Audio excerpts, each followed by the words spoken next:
Remote sales is not just a trend. It's the way to run a sales department because it increases your productivity and it ultimately increases your revenue. The reason why so many companies have moved to remote sales is because the water cooler is where deals go to die. Come with me on this journey where I'm going to take you behind the scenes of a software company and how we have grown our remote sales from day one using easy-to-use technology, a great sales staff, and ultimately an awesome process. Come with me on this journey and I'll show you everything I know. Welcome to the Dubb channel, where we educate, entertain, and elevate CEOs, entrepreneurs, and sales leaders just like you. So this is what a sales team used to look like. We'd have a sales leader and then we'd have our sales staff here, and every single day we'd meet and we'd say, what are our goals? Who are our hottest prospects? Who are our hottest deals? And how do we close more deals? Now, if you notice, everyone is working from home now, which means as sales leaders, we need to come up with better ways to run our remote sales. The fact of the matter is that the most difficult thing to work with when dealing with a remote sales department is fear, uncertainty, and doubt. You don't have the ability to meet with the team. You can't physically see them. You can't look over their shoulder and see if they're on the phone and see if they're sending calls, which means there's a massive amount of trust that's required in this entire process. Now, one of the biggest problems when you don't feel trust, it's that you overmanage. You overcompensate the fact that you don't feel trust with micromanagement.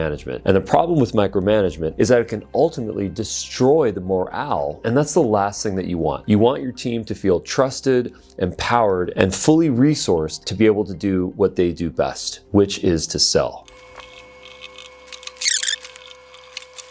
So this here is the remote sales funnel. If you'll notice this, we've got a traditional sales funnel. On the top of the sales funnel, we'll call that tofu, is where your prospects are in the awareness stage. Now, the middle of the funnel, the mofu, is where they are in the consideration phase. And then of course, on the bottom of the funnel, the bofu is when they are in the decision phase. Now, what's really interesting about these phases is that every aspect of your remote sales department should function in a way that's specific to where your clients are in that funnel. For example, at the top of the funnel, the best type of content that you can be sharing with people is pre-recorded video content. This is on your YouTube account, this is on your social accounts, this is in your support channels, it's in your email drip campaigns, it's the videos that you host on your website. This is all about scale. These people have not yet considered buying you, and they are definitely not in the decision-making phase.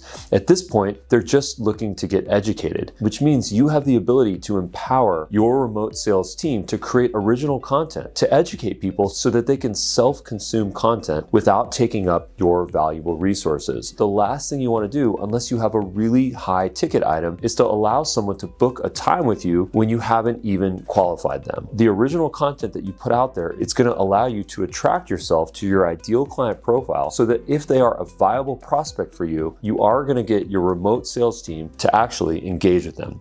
But if and until they're not ready. Now, as your prospects consume that content on your YouTube account, on your social channels, and on your website, hopefully some of them are eventually going to get to the consideration phase. This is where it's all about social proof. At the end of the day, what your clients want are results. They don't want features. They don't want options. They want to get results. They want to find the solutions to their problems. So the way to prove this to them is to not throw salespeople at them. It's not to say, this is how great we are, this is what we do. It's to have other people that have attained the same level of result, that are loyal clients that are paying you to convey how they have had success stories, which is why video testimonials are one of the most important parts of the consideration phase. Now, what we always recommend doing to get video testimonials is to, number one, capture those video testimonials. You can use the Dubb video replay option to send someone a video message and allow them to click one button to send you a video testimonial back. Imagine what you can do if you've accumulated dozens of testimonial videos, every type of buyer, every use case, every industry that they're in, and then you collected those in a single place. And when you know who that person is and what's going to resonate with them, you can get them a video testimonial that's relevant for them. This is where you have a showcase of testimonials that you can send them via a link, and also an email drip campaign with all of those testimonials. This, my friends, is one of the most powerful ways to empower your remote sales team, because by the time that prospect speaks to someone in your remote sales team, they're going to be primed. They're going to be sold. At that point, it's not closing the deal or trying to sell them. It's actually onboarding them because they will be pre-sold, which leads me to the bottom of the funnel. This is where you are ready to start allocating your remote sales team to your best prospects. Now, what I always recommend to segment your opportunities,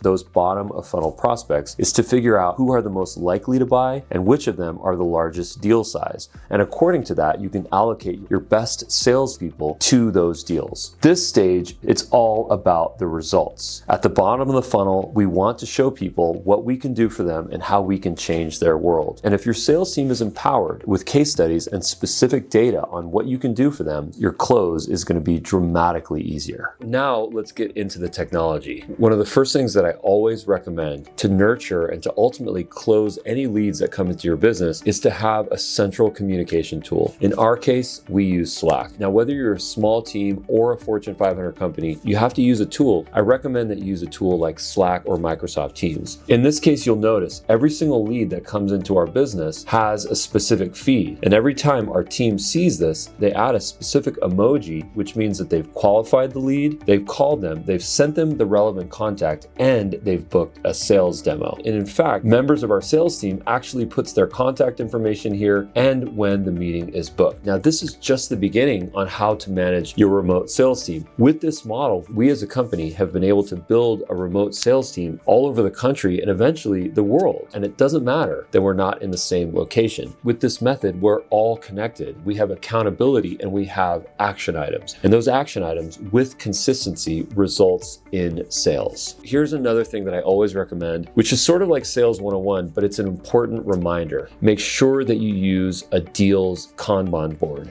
This is just the ability to put all your upcoming deals in a board based on the stage that they're in. Okay, so take a look at this. We've got all of our stages. The appointment's scheduled, they've signed up to Dubb, they're qualified to buy, a presentation has been scheduled, the decision maker is bought in, the presentation is delivered, or we've closed one, yay, or closed lost. Having a deal board like this for every single salesperson in the team is going to give you accountability. It's going to give you a lay of the land so that you can see what are the pending deals, who owns them, and how can you manage them. And as a sales leader, by looking at this information on a daily and weekly basis, you can figure out where do you want to allocate resources based on the deals and based on the likelihood to close. Another thing that is so imperative to managing your remote sales is understanding the customer journey. Take a look at this for a second. Here is a sampled prospect. Every single one of these tags represents something that has happened along their journey. In fact, if you notice here, I have a timeline of all the things that this prospect has done, what videos they've watched, what landing pages they've visited, what emails they've opened, what they've clicked on, and so many more things. In fact, take a look at this filter option here. These are all the various things that I can see that they've done. And as a result of that, I can figure out where are they in the funnel? Where are they in the sales journey? And then based on this, of course, I can figure out what resources I want to apply to this. Who is the salesperson that's going to own this deal? And how am I going to guide them through my sales funnel? Remember, managing a remote sales team is about trust. It's about empowerment and it's about resources. It's not about micromanaging people and asking them, how many calls have you made today? How many emails did you send out? It's encouraging people to join the journey, to have transparency, and ultimately to have a collaborative win. Guys, coffee is not for closers anymore because there's no more office coffee machine. Now people get to take breaks. They get to take their dog on a walk. They get to have a mental health break, and they can even close their eyes and just meditate for 5 minutes to take a break. So we always say, encourage your team to have good mental health balance, to feel invigorated and inspired to want to continue to grow with you and the company. Thank you for watching this video. If you enjoyed it, like this video and subscribe to this channel. Thank you, and we will see you at the next video.